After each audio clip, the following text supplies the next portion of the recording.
boys and girls, mums and dads. Today's story I have chosen to read to you is a big favourite in the Martin family house. And I've actually managed to get a few family members to help me read the story, so see if you can listen out for their voices. I'm going to zoom up on one of our baubles on the Christmas tree to see if you can maybe guess what the story I am going to read to you today. Have you guessed the story? Enjoy. Happy Christmas, everyone. How the Grinch Stole Christmas by Dr. Seuss. Every Who down in Whoville liked Christmas a lot, but the Grinch who lived just north of Whoville did not. The Grinch hated Christmas, the whole Christmas season. Now, please don't ask why. No one quite knows the reason. It could be his head wasn't screwed on just right. It could be, perhaps, that his shoes were too tight. But I think that the most likely reason of all may have been that his heart was 2 sizes too small. But whatever the reason, his heart or his shoes, he stood there on Christmas Eve, hating the Whos, staring down from his cave with a sour, grinchy frown at the warm lighted windows below in their town, for he knew every Who down in Whoville beneath was busy now hanging a mistletoe wreath. And they're hanging their stockings. He snarled with a sneer. Tomorrow is Christmas. It's practically here. Then he growled with his Grinch fingers nervously drumming. I must find some way to stop Christmas from coming. For tomorrow, he knew, all the Who girls and boys would wake bright and early. They'd rush for their toys. And then, oh the noise. Oh the noise, noise, noise, noise. That's one thing he hated. The noise, noise, noise, noise. Then the Whos, young and old, would sit down to a feast. And they'd feast, and they'd feast, and they'd feast, feast, feast, feast. They would feast on Who pudding and rare Who roast beast, which was something the Grinch couldn't stand in the least. And then they'd do something he liked least of all. Every Who down in Whoville, the tall and the small, would stand close together with Christmas bells ringing. They'd stand hand in hand, and the Whos would start singing.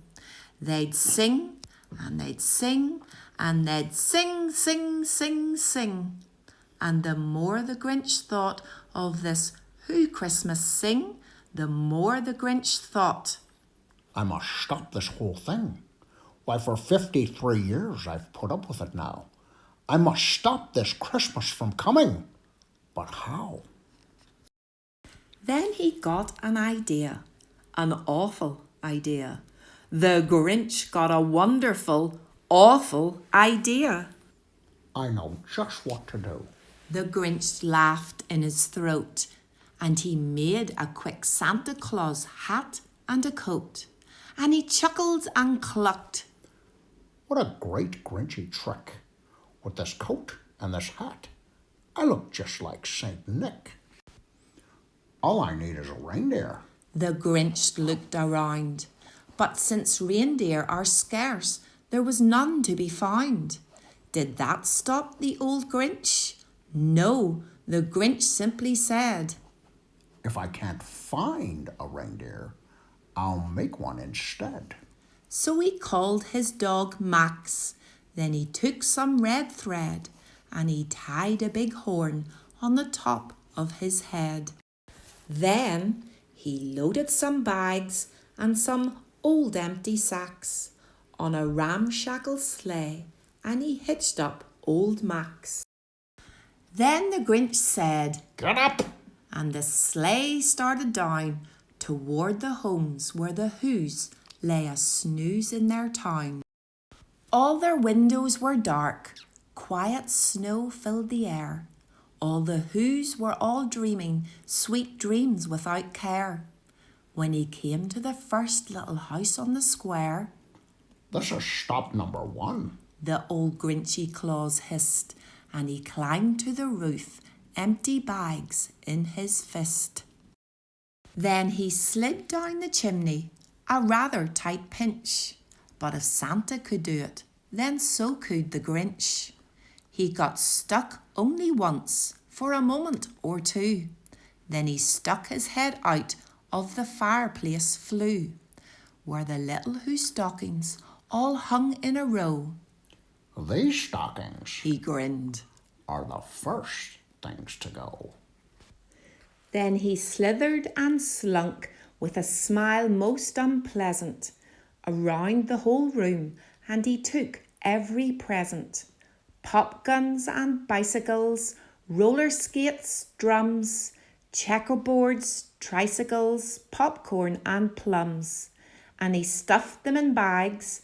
Then the Grinch very nimbly stuffed all the bags, one by one, up the chimney. Then he slunk to the icebox. He took the Who's feast. He took the Who pudding. He took the roast beast. He cleaned out that icebox as quick as a flash. Why, that Grinch even took their last can of Who hash. Then he stuffed all the food up the chimney with glee. And now Grinned the Grinch. I will stuff up the tray. And the Grinch grabbed the tree and he started to shove when he heard a small sound like the coo of a dove. He turned around fast and he saw a small Who, little Cindy Lou who was not more than 2.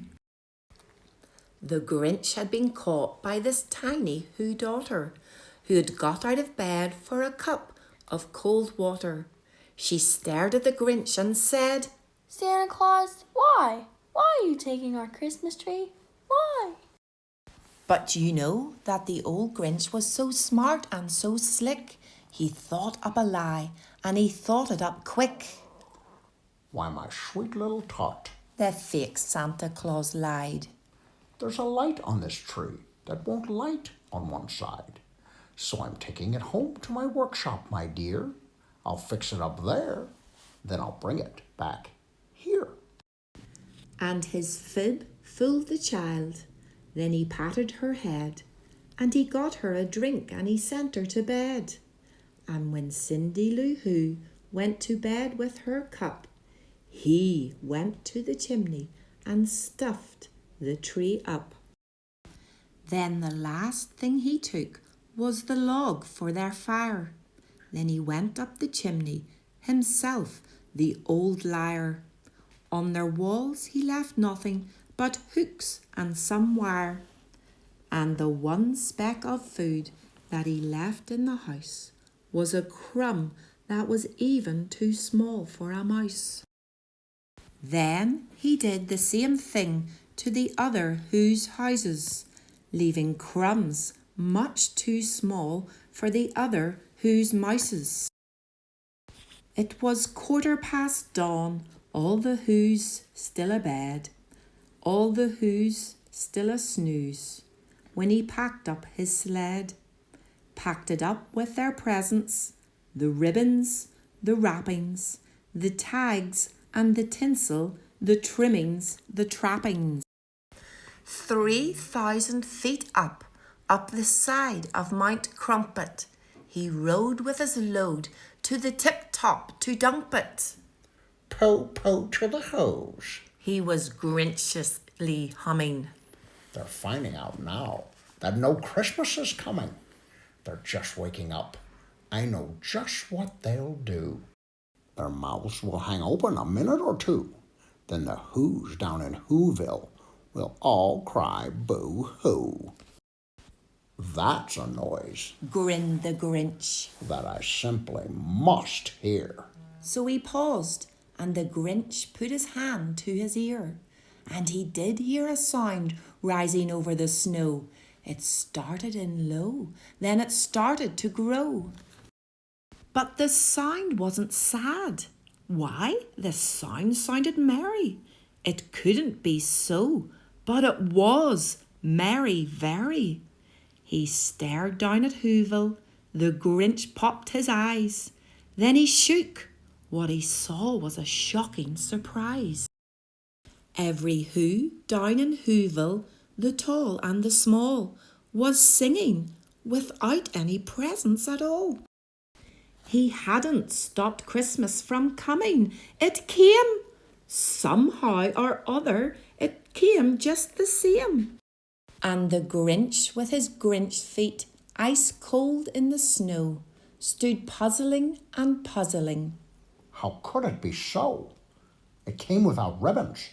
It came without tags. It came without packages, boxes, or bags. And he puzzled 3 hours till his puzzler was sore. Then the Grinch thought of something he hadn't before. Maybe Christmas He thought, doesn't come from a store.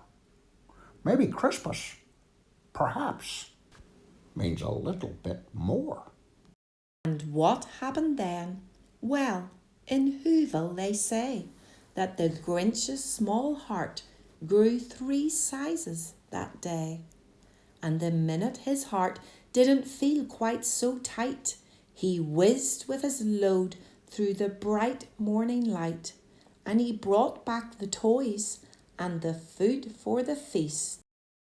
And he himself, the Grinch, carved the roast beast. The end.